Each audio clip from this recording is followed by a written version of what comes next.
Welcome to George H. Smith's Excursions into Libertarian Thought, a production of libertarianism.org and the Cato Institute, narrated by James Foster. Religious Toleration versus Religious Freedom. During the mid-1550s, after Catholicism had been re-established in England and while Queen Mary, or Bloody Mary as she came to be known, was in the process of burning nearly 300 Protestants in 3 years, John Philpot, Archdeacon of Winchester, was accused of heresy and thrown in prison. There he had a chance to discuss the fine points of theology with other unfortunate Protestants, one of whom defended the old heresy known as Arianism, a general label for any Christian who repudiated the orthodox doctrine of the Trinity. Philpot was so disgusted by this encounter with a real heretic that he finished off the conversation by spitting on his adversary. Before Philpot was burned at the stake in 1555, he was able to vindicate his decision to spit on a fellow Protestant martyr. He wrote a tract with a long and lively title, An Apology of John Philpot, written for spitting upon an Arian, with an invective against Arians, the very natural children of Antichrist, with an admonition to all that be faithful in Christ to beware of them and of other late-sprung heresies, as of the most enemies of the gospel. Less than 2 years before the spitter Philpot was burned alive by Catholics, another Protestant, Michael Servetus, had suffered the same fate at the hands of fellow Protestants in Geneva. Servetus also denied the doctrine of the Trinity, and this, along with his repudiation of infant baptism, both were capital crimes, brought about the trial of Servetus on 39 counts of heresy and blasphemy, and for attempting to infect the world with stinking heretical poison. It took 30 minutes for Servetus to die as he was roasted over a slow fire. The burning of Servetus became a cause célèbre among Protestants.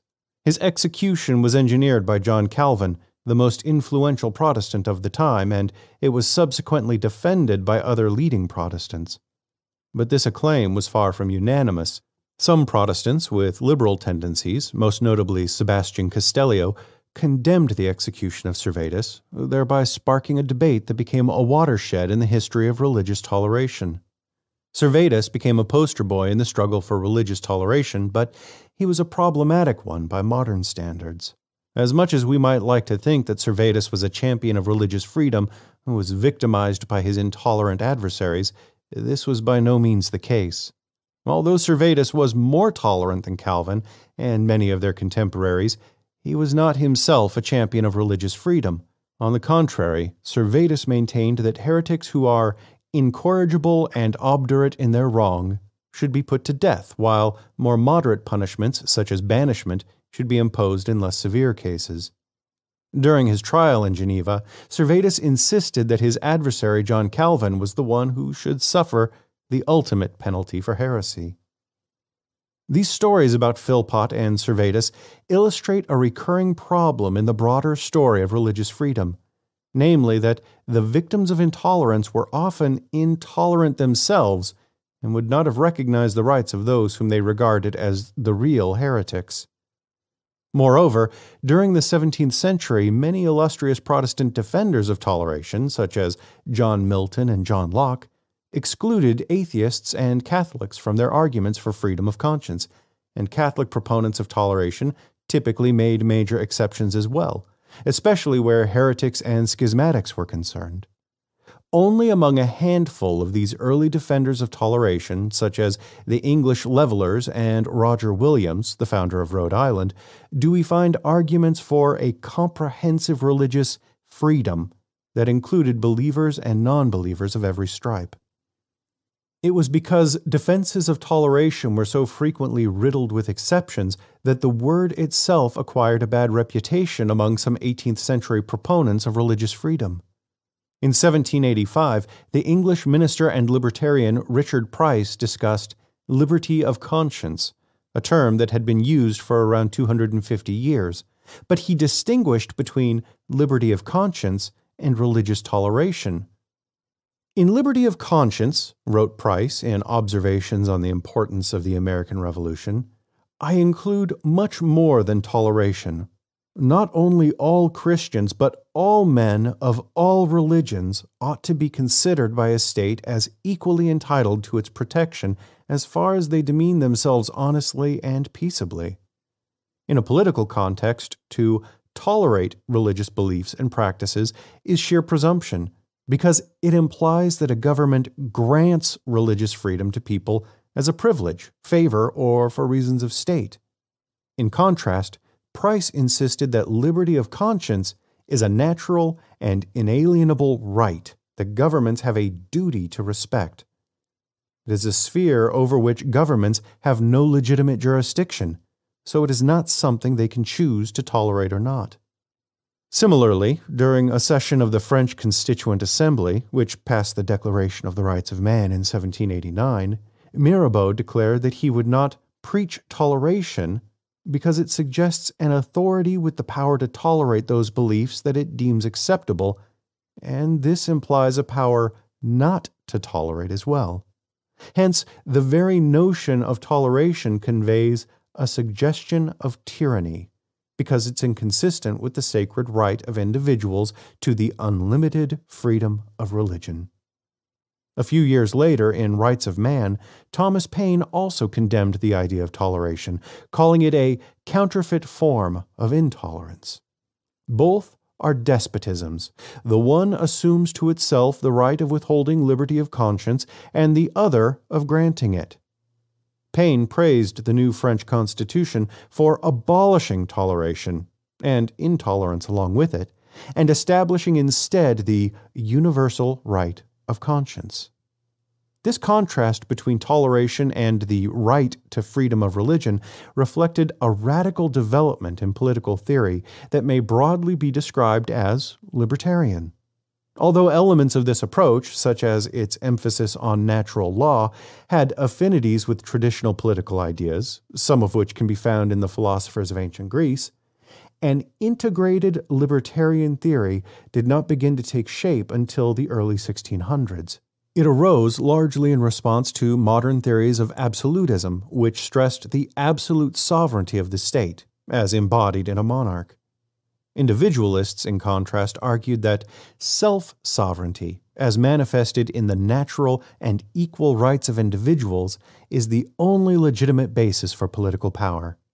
From this foundation there arose various theories to explain how governments acquire legitimate political power through a process of consent, whereby the rights of individuals, or the power to enforce them, are delegated to a ruler. The more radical of these social contract theories, as they're commonly known, were political dynamite, for they insisted that all rights, including those rights claimed by a government, are ultimately the rights of individuals. This approach struck at the heart of theories of absolute sovereignty by imposing severe limitations on what a government may legitimately do. If, for instance, a government claimed the right to regulate the religious beliefs and practices of its people, it was necessary to show, first, how that right could be possessed by individuals in a society without government, a state of nature, and, second, how that right could have been voluntarily delegated to a government.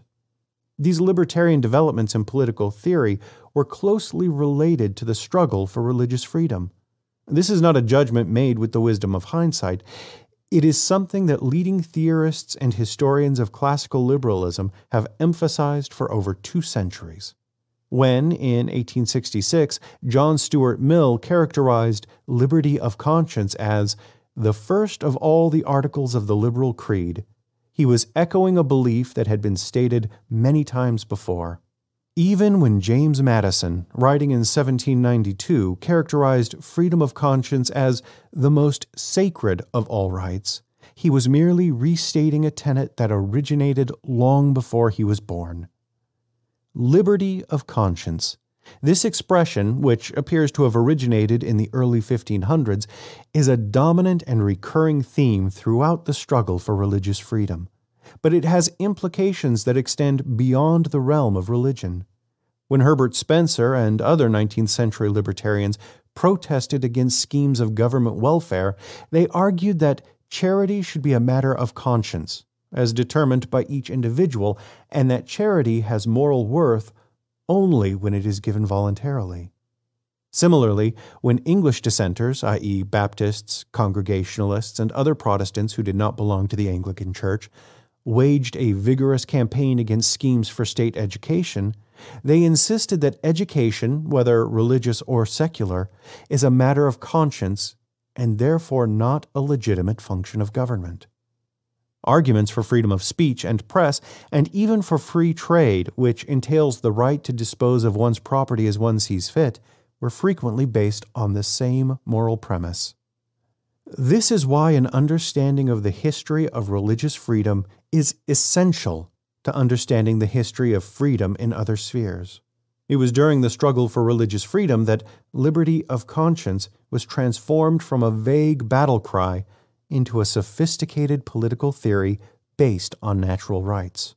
The sphere of conscience became the realm of human action where private judgment should reign supreme, a sphere where coercion, whether exercised by government or individuals, is morally improper. And as this sphere was progressively extended beyond religious beliefs and practices to more secular concerns, the proper role of government receded from the many positive functions it had exercised in previous centuries to the negative function of protecting individual rights. Thank you for listening to Excursions. To learn more about libertarian philosophy and history, visit www.libertarianism.org.